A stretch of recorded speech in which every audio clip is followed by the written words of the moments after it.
You stretching? I have decided to do a little talking to the camera video, which is very scary for me, but here we are. I want to talk about intuition, and my intuition told me to talk in a more free-flowing, less edited way. Video settled in. So I have some notes to keep me on track and to help me remember certain things I want to say. So bear with me if I'm not always looking at the camera. I'll get better at this, I promise. What is intuition to me? What does it mean to live intuitively? And why am I so passionate about helping others reconnect to their intuition and reclaim their intuition? And why have I dedicated my whole brand and business to intuition? Why have I devoted myself to living intuitively in my own life? Well, to me, intuition is this inner voice, this inner knowing, this inner wisdom that is always there and we're innately born with and is always guiding us and is our truth, our guidance system, our internal compass. Intuition is a very broad, general word, and it can mean different things to different people. It's complex because it is experienced and felt and understood by each individual uniquely. And also it's complex because we are shown at a young age how to disconnect from our intuition. We are taught to disconnect from our intuition and to live completely disconnected from that inner wisdom. Yet it's also extremely simple because we were all born with this innate guidance system within us. It's our natural state to align with it.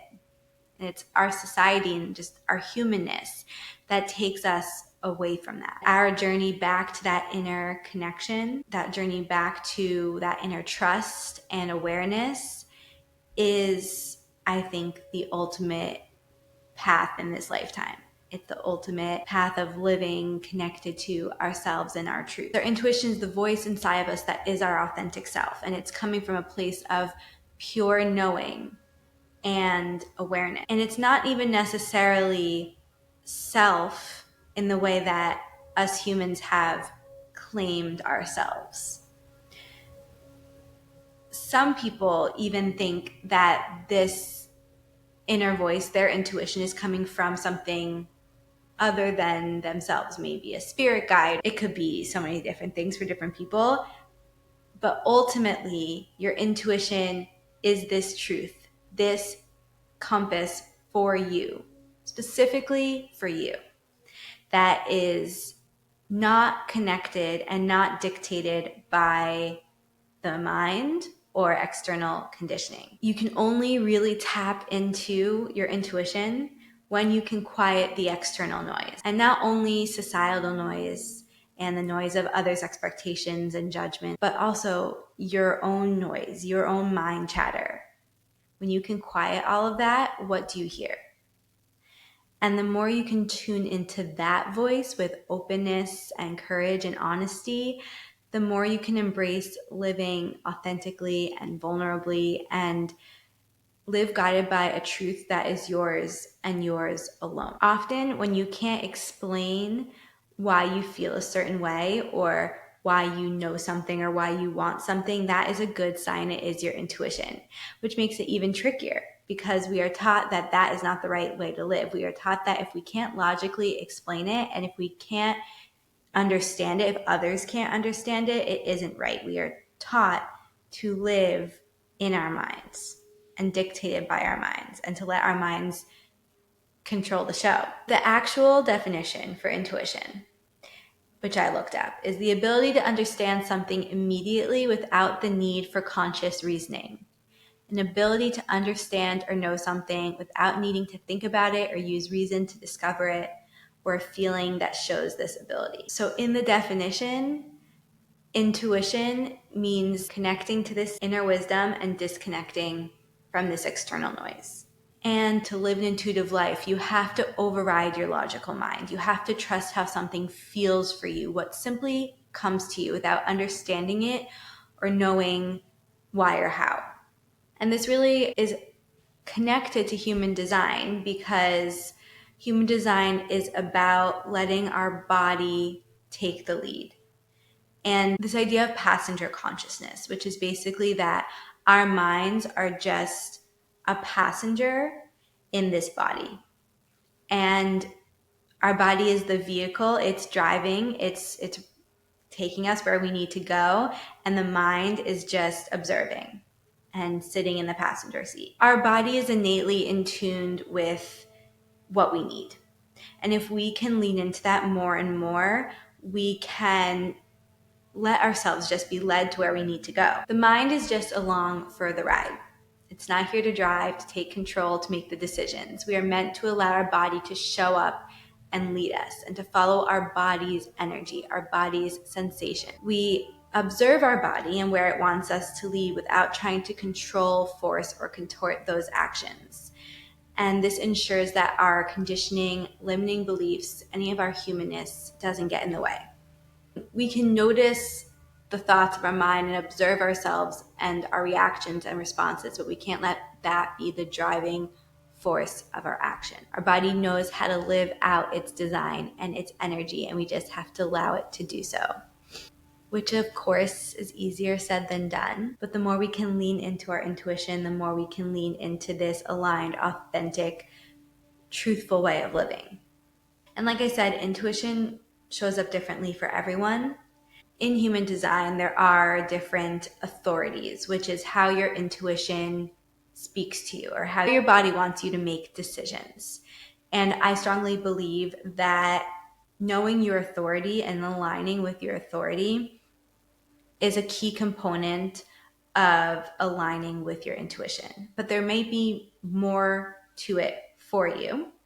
If you know your full chart in human design, it is an instruction manual to how your energy works, and therefore how your intuition works in a lot of ways, how your body works, and how you can support it. Ultimately, though, it is self-connection that leads us to an intuitive way of living. Getting quiet, observing your thoughts instead of reacting to them, and knowing how this voice, this innate knowing and wisdom speaks to you and shows up for you in your life. I can tell you some ways that my intuition shows up for me. I'm an emotional authority in human design, which means that my emotions are here to tell me something and to help me make decisions. How I'm feeling about something holds so much knowledge for me. How I'm feeling about something tells me something about what my intuition is trying to speak to me about the situation. And also my intuition speaks to me in knowings, like do this, don't do that, go there, or this is when that's going to happen. So don't worry about it. This is when it's going to happen. And some people have a stronger connection to their intuition than others and are meant to walk that path more closely, but we are all here to be intuitive. We are all intuitive beings. From the dawn of time, humans were intuitive. That's how they knew when to hunt, when to gather, when to change locations, when someone was coming after them. That's how they kept themselves safe. And our intuition has evolved over time to have more than just this safety mechanism, but we're born with this intuitive knowing, with these intuitive gifts. We all are. And it's up to us to reclaim that. And how do we do that? We do that through self-study. We do that through tools like journaling. We do that through sitting in stillness and silence, through yoga therapy, through connecting with nature, who holds the keys to helping us reconnect to ourselves. And we do that through learning our human design, in my opinion. Because when it comes to reconnecting to yourself, to your intuition, to your own unique path, once you know how you work, it will all just unfold for you. It will all start coming to you. And so you just want to find some place to start, somewhere to start. That can even be an example of passenger consciousness. If you feel called to a yoga class and you just sign up and show up and you don't even think about it, or you feel called to a random poetry class and you show up there and you end up meeting someone who introduces you to a teacher or a tool, or who you become best friends with, or who you go into work with.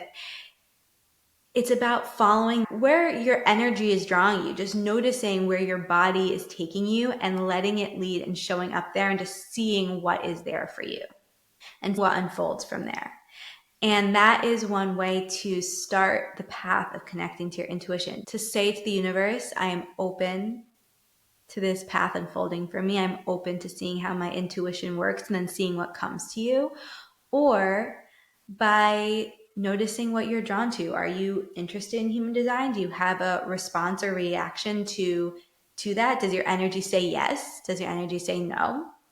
And also making sure that it's not your brain getting in the way and saying, that's stupid, that's not for me.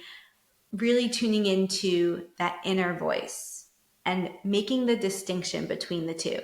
What does your energy feel called to when it comes to reconnecting to yourself? Self-knowledge and intuition go hand in hand. If you feel really confused about how to connect to your intuition and how to start that process, it starts with knowing yourself. And how do you know yourself? Start where you're at. Start with what you feel drawn to. And that in and of itself is you following your intuition. And why am I so passionate about living intuitively? Because I think that we are all here for a unique purpose. I don't mean purpose in some big grand word, although it can be for some people. I just mean that we are all on our unique paths. And the world has become so inundated with people telling us what to do. And we've become so used to letting others tell us what to do. My favorite quote at the moment, I'm sure it will change eventually, is that if the path before you is clear, it is probably not your own. You are meant to carve your own path. And yes, it's uncertain. It's unclear. Following your intuition and living intuitively can be terrifying. It is not the easy option. It is not the known path. It is not understood. It is not clear. And it's probably going to force you or push you to go past your growth edges, go past your comfort zone, and really face some of your fears, because that's how you live out your purpose, your life, your authentic path. And I'm so sick of people. I'm so sick of others telling us what to do. And I'm so sick of us thinking that if we don't do what we think is the right thing to do or what others are telling us we should do, then we failed. I am so passionate about people living their unique lives, about people saying, no, this is my life. I want to live fully alive. And so I'm going to do what's right for me.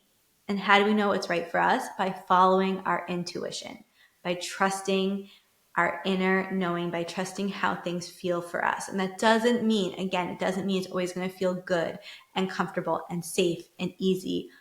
Often it is not going to feel like any of those things. But ultimately, underneath all of that, it's okay, I know that this is right. It's this grounded connection.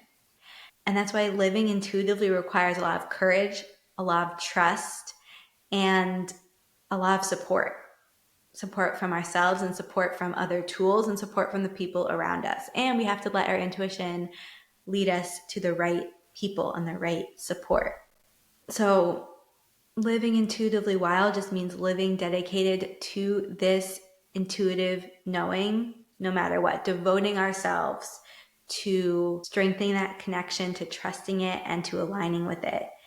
And to do that with courage and confidence and authenticity.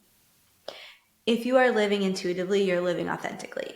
You can't live intuitively without it, because your intuition is your authenticity. It's your path. You can live authentically without living intuitively, but that's a whole other story. We'll talk about authenticity another time. But what is intuition? It's your innate magic. It is within you. What is living intuitively? Living intuitively is living connected to your innate magic. Is trusting yourself, is accepting yourself, and is allowing yourself to live your own life. And why am I so passionate about helping others reconnect to their intuition? Because the world needs more authentic, aligned humans. The world needs us to be our full selves and to reclaim who we are. That's my spiel on intuition. I have so much more I could say. And again, reconnecting to your intuition and strengthening and listening and trusting that inner voice is very, very challenging and very, very scary. And you don't need to do it alone. It can also be really challenging to unravel the conditioning and the fears wrapped up in what is blocking you from that reconnection and from living intuitively. And so I really encourage you to find the support and the tools that can help you reconnect and live in that way. Everyone's intuition and everyone's path is so unique. And that is your magic. Say bye-bye. Bye-bye.